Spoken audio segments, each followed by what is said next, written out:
Anak ni mayaman pero naglalakad. Anak ni...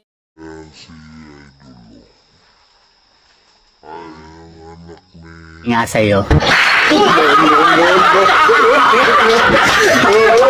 si Idol, oh. Ay, ang anak ni, ano, anak ni mayaman pero naglalakad ni... Yes guys, nandito si nanay ah.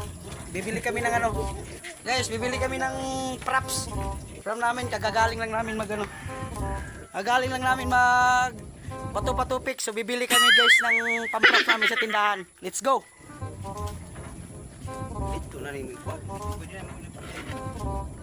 Dito, magtas tayo. Yan guys, bibili kami. Tingnan mo yung itsura namin guys. Bibili kami dito sa may tindahan. Okay. Bili kami ng pamprops.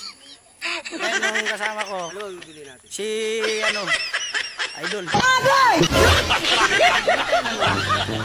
Ito yung pamprops natin. Ano? Tingnan ang itsura namin guys. Oh. Ayun, ba? Ayan o. Ayan, punta kami ng tindahan guys. Ayun, ba?